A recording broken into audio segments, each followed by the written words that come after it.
What is going on? Welcome to the Hot Take Hotline. The 3Js are back in business to deliver you the spiciest takes of NFL Week 10. If you have a spicy take you'd like to share with us and for us to grade or talk about on this show, please text the Hot Take Hotline 310-564-7176. I also know that we have a Jerry Jeudy signed jersey giveaway going on right now. Head to our social channels at Champions Round across the board for more information on that giveaway, and we will certainly have one more by the time NFL Week 10 kicks off on Sunday. All right, per usual, we start with the Nuke King himself. Joseph, you're on the board. What do you got? All right, let's go with tonight's game. I think, and I know this is against what I've been saying, the Panthers cover 2.5 tonight, and Mariota throws for under 100 yards. Oh, yeah. That's interesting. Is this weather related? This is weather related. This is sketchy line related. This is something feels off, even though I am rooting for the Falcons. I want the Falcons to even win their division. But this game is sketchy to me. I think it's going to be an absolute shit show from Atlanta's offense during this one. Under 100 passing yards. I don't hate it. I love the rain, and I love the Carolina Panthers tonight. Every number that I have on my Excel spreadsheet that I use to do gambling with says I'm supposed to bet the Carolina Panthers. I did not intend to have this be an opinion of mine coming into this week. I certainly think the Falcons are a better team than the Panthers, but you know what? Sometimes the Excel spreadsheet tells you what to do, and sometimes you tell the Excel spreadsheet what to do. In this case, it told me what to do. It gave me the answers to the test. I am on the Carolina Panthers at +3 tonight. Let's go. It's going to be a blackout there. Panthers wearing their black pants, black jerseys, and first time ever black helmets. So that's going to be ice cold. That's looking forward to that. At least they're going to look good. Now, whether or not they play well, that's another story. But it sounds like you guys are in. We're all in. What do you think? You're the Panthers guy here. What do you think? All right. Are you so scarred by last weekend? I don't know what the hell to think. I do know that PJ Walker had some moderate success against Atlanta 2 weeks ago.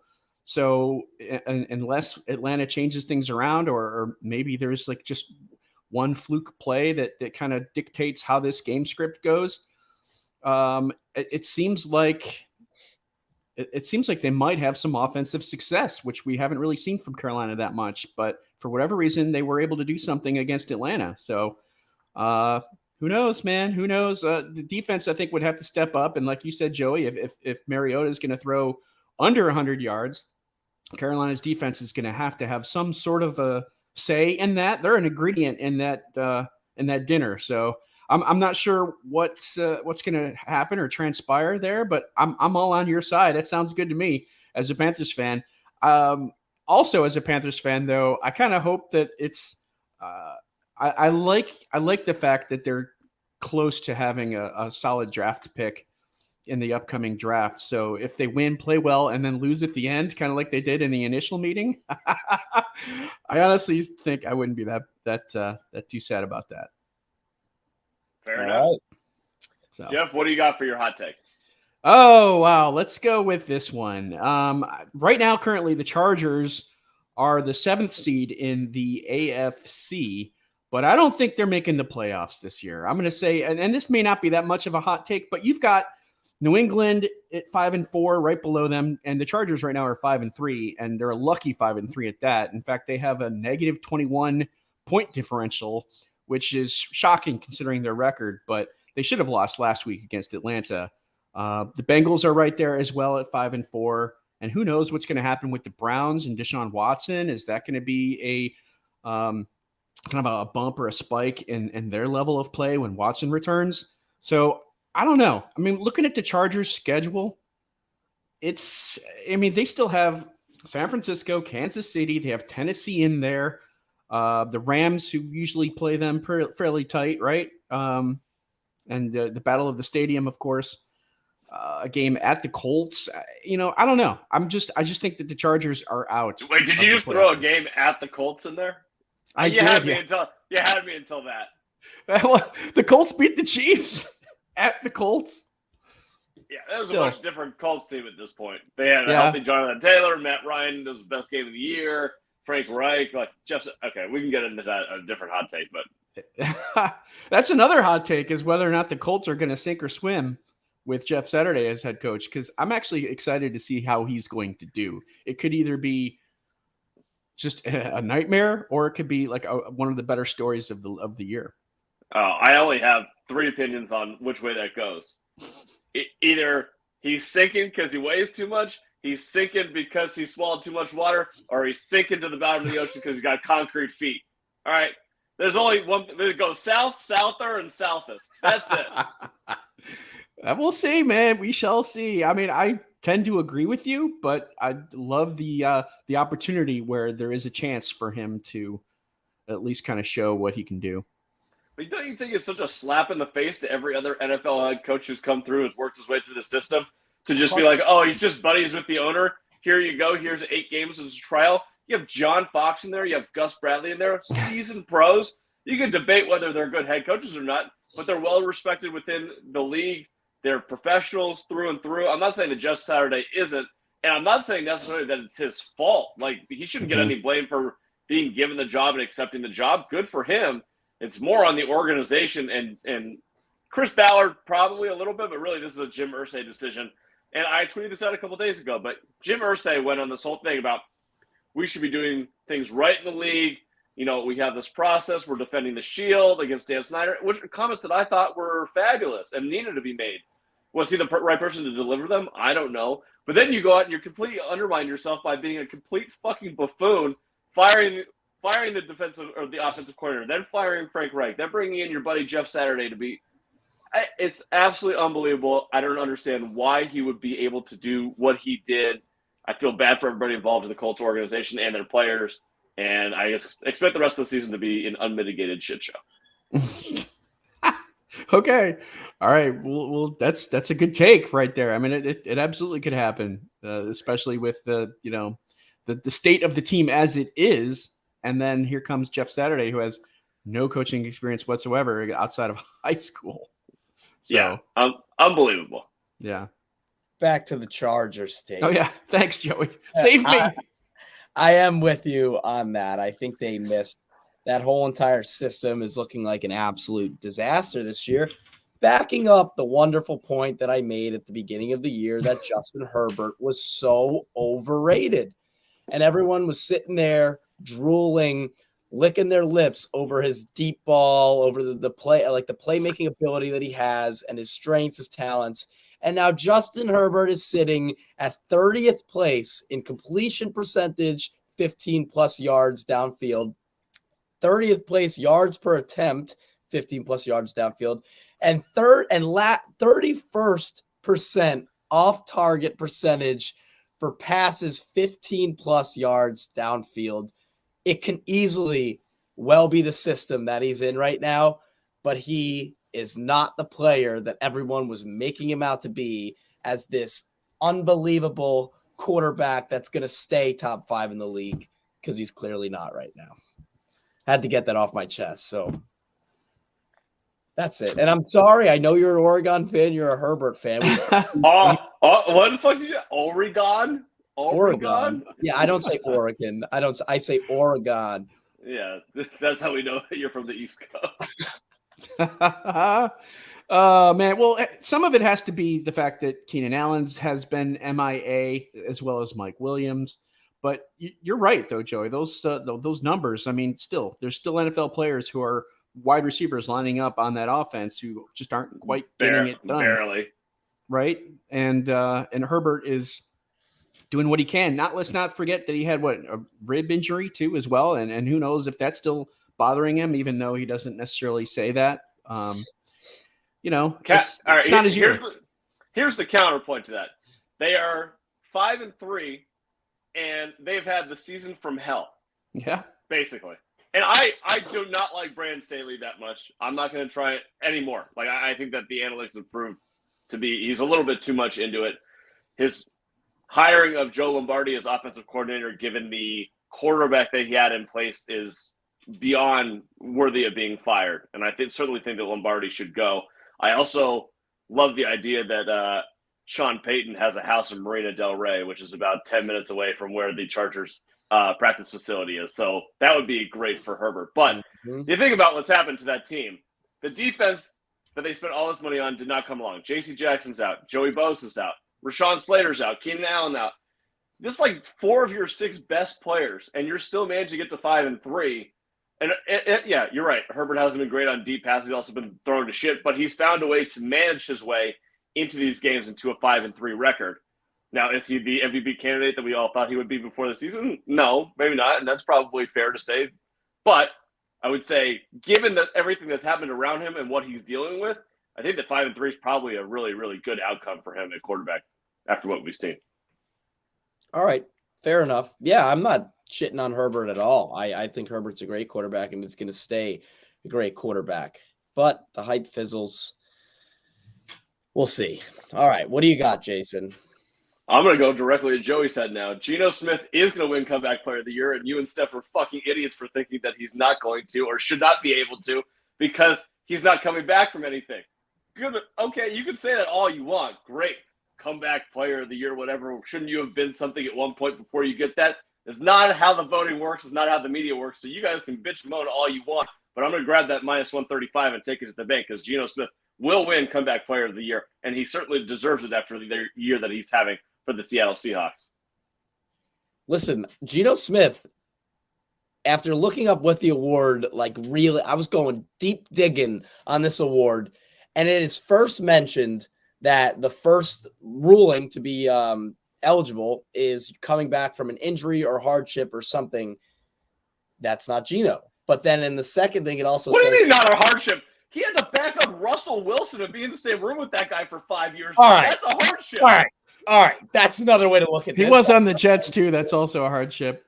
That's not a hardship. The Giants, also a hardship. That's a hardship. That's just Geno Smith being bad. Being bad is not a hardship. That's you sucking, all right? And now he is. There's no denying it. He's a top 5 quarterback in the league this season. I don't know. I think Saquon Barkley is more valuable to his team than Geno Smith is to the Seahawks. I don't give a shit about this MVP run that he's putting up. This is not going to last. It's going to fizzle out, and Saquon's going to jump him in the next couple weeks. Saquon Barkley isn't even the most valuable person on his team. Yes, he is. No, he's not. Brian Daboll is. Oh, my God. Hey, wait. What if Chris McCaffrey finishes ahead of Barkley as a fantasy running back? Let's just throw some sort of factor in there. Does McCaffrey overtake Barkley as a better option at Comeback Player of the Year? Yeah, sure. They're both behind Geno, though. if the Seahawks make the playoffs, okay, here's a hot take. If the Seahawks Pete Carroll's Coach of the Year. I actually like that take, and I think it's a good bet, but that's not where I was going. But save that for a second. All right. If Geno Smith and the Seattle Seahawks go to the playoffs, Geno Smith will win Comeback Player of the Year with a unanimous vote. Unanimous.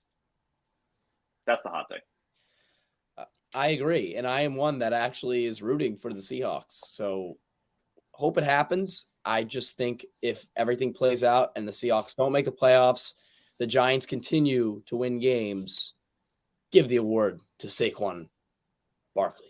The fighting Geno Smiths are going to make the playoffs, and you know who we're betting under their team total? The New York Giants. Under 10.5, smash. They will not win 5 games the rest of the year. I kind of like that, so I'm not going to try. All right, Giants back to you, Joey. Hold on, under 10.5 wins, minus 150. Lock that in.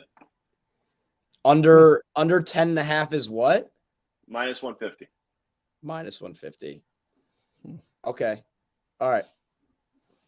Am I up? Yep. I'm going to take you. Am I allowed to say this? Like, you know what's coming, and two to win MVP. Is that what's coming? And it's my unanimous MVP vote. He's sitting at plus 1,100. I'm taking Tua because if he continues to throw for 300 yards and 3 touchdowns a game and win games at the same time, he is going to pass a Josh Allen who might be dealing with some serious injuries, 2, Jalen Hurts, who I think that train is going to slow down, And Mahomes, who I think, Mahomes is Mahomes, but Tua is going to be able to compete if he continues to play like this. That offensive system is doing him every wonder in the world. He's playing amazing. He's easily a top 5 quarterback in the league this year. Why not take the juice at plus 1,100 and bank on the Dolphins continuing to win games? I have a better bet for that exact same scenario. Actually, I have 2 bets for that exact same scenario that are, I think, a little bit more likely. Tyreek Hill, Offensive Player of the Year, plus 300. He's the wide favorite right now, but you can still get plus 300. If what you're saying is going to happen, I think there's a better chance that Tyreek wins Offensive Player of the Year than they would give Tua MVP over a Mahomes. Like, there's just a little bit too much narrative on Tua being bad or what's happened the last 2 years to get over the Mahomes hump or Jalen Hurts if they go 15-2 or 16-1, something like that. So I think that Tyreek's a little bit safer. Still plus 300, still good odds. And if he breaks 2,000 yards, he's going to win this award going away. So I think it's great value to bet that right now.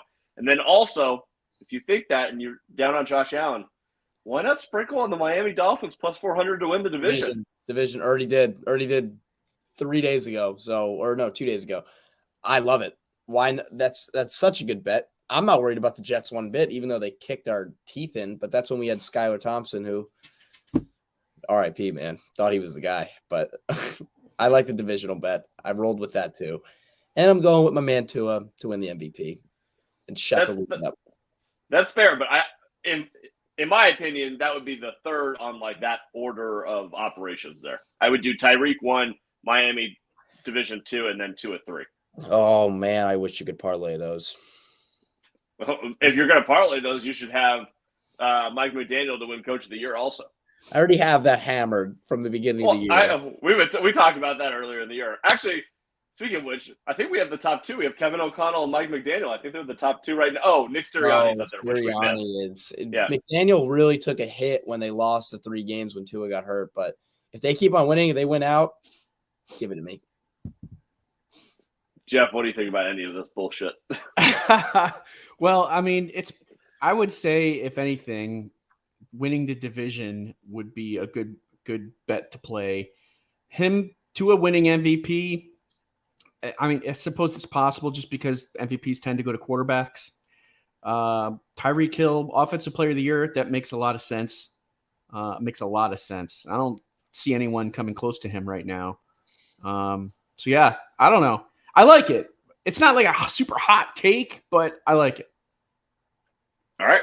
Fair enough. Jeff, you're up. All right. So the Green Bay Packers have lost 5 straight games. Do it. And I think they're going to win one more the rest of the season. And the one game that they're going to win is the last home game in Lambeau for Aaron Rodgers. The man's going to retire. He's going to go out like Ben Roethlisberger. The team, the city, everyone's going to play at his whim and try to get that last win for the lowly Green Bay Packers this year. I don't know who it's going to be. Maybe the Vikings week 17, maybe the Rams week 15. I don't know about the Titans. That's too soon. That's week 11. So somewhere around in there, maybe the Rams, because it's right after a bye week.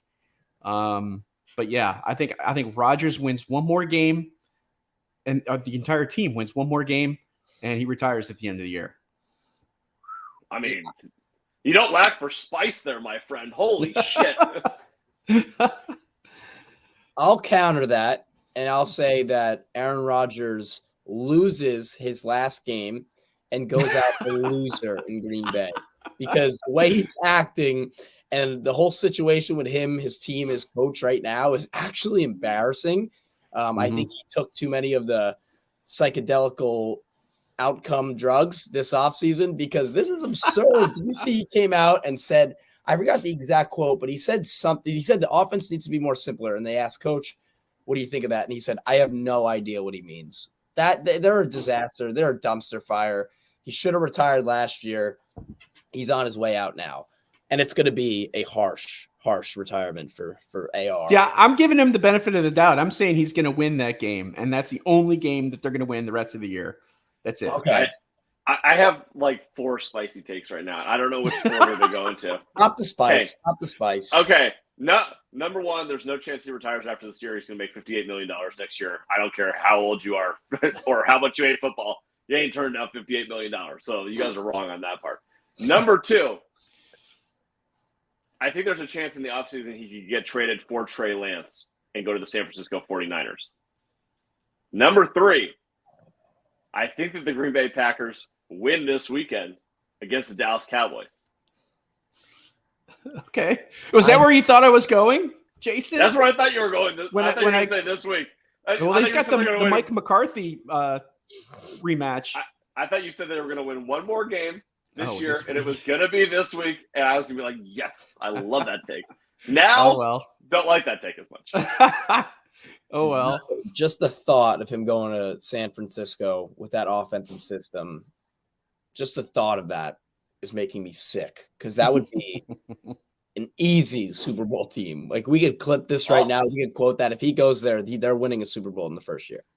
Also, just straight up for Trey Lance. I don't know how the money works on that deal, but you get rid of Jordan Love, you don't have to sign him to the $19 million extension for his fifth-year option. Get rid of him. You bring in Trey Lance, you get another 2 years of control, and then a third maybe if you want to extend him. He's from North Dakota, kind of like loosely in the area there, wore the same colors at North Dakota State. Like, yeah, in terms of America, it's a suburb. I don't know. I think the Trey Lance in Green Bay would be like kind of cool. And, you know, Rodgers coming back, ending his career with a team that passed on him, give him that juice, give him that shoulder, going back to where he came from. Hometown kid.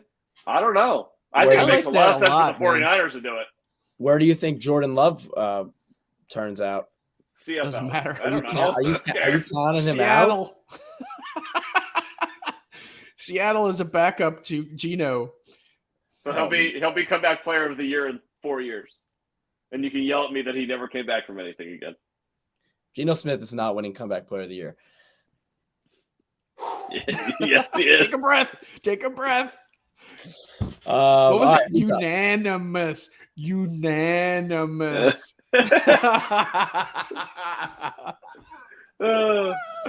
Oh boy, that's a good one. All right. Did you do your fourth one? Your fourth spicy hot take? Oh no, I think I only had 3. I forgot. Okay. It's okay. I lost one along the way. I've got 7 spicy hot takes. Here's my first 2. It was too spicy. Oh, that's all I've got. That's fine. All right, we'll finish off the show. Give me a roulette. Give me a team. Patriots. Oh yeah. Texans.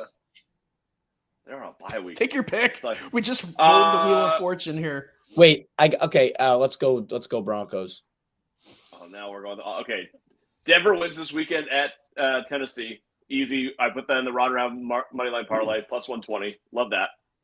Over under? You like the over? Because that's the lowest total of the whole entire year so far. 38.5. No opinion on it, but I do like the Denver Broncos to win this weekend.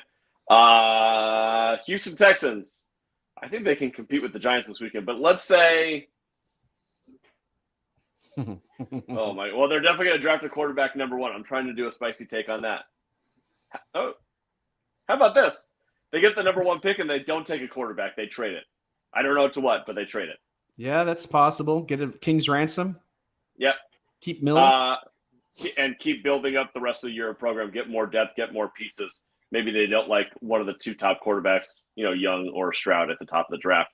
Maybe they go and get a guy like Jordan Love and sign him, and maybe he can do something with the Houston Texans. So I wouldn't be surprised if they traded that pick and get a king ransom for it. Hey, whose pick does Philadelphia have? Whose pick do they own? New Orleans. Is it New Orleans? Yeah, it's New Orleans. So if New Orleans tanks, then shoot, the Eagles are going to have. They already have 2 first-round picks, but they could have a top 10. Yeah, it's part of the. It was part of that Chris Olave deal to move up to 11th and pick. Man, wow. Yeah, good moves. What was the other team? The Patriots. Patriots, New England. The Patriots will have a new quarterback, not named Bailey Zappi or Mac Jones next season. Is Belichick still going to be there? Yes. Joey's like, no. Belichick's cooked. Belichick and Brady retire the same time, same week. Oh man, imagine that. Brady's not retired this year. What are you talking about? He has no responsibility to his kids anymore. The guy's going to play till 49. Yeah, Tom Brady is 1-0 after getting divorced, like officially. So you you never know. We could be getting peak Tom Brady now that all this bullshit's over with. No concerns. Doesn't have to deal with a possible. wife anymore. Come on, can be savage. No wife, no annoying kids. He's good. He still has the kids. They didn't fucking go anywhere. Yeah, he's locked in now. He is locked in. Oh my god. All right, I think that does it for the hot take hotline. We started getting into families. I think we got to cut it off. We'll be back shortly. Gambling with Gold, best bets, NFL Week 10 with Joey. We'll be back probably in about 10 minutes for that. Jeff, it's been a pleasure. Here are your hot takes today. Always love them. That's it. Talk to you guys soon. Good luck with all your bets this weekend. See ya. All right. See ya. Yeah.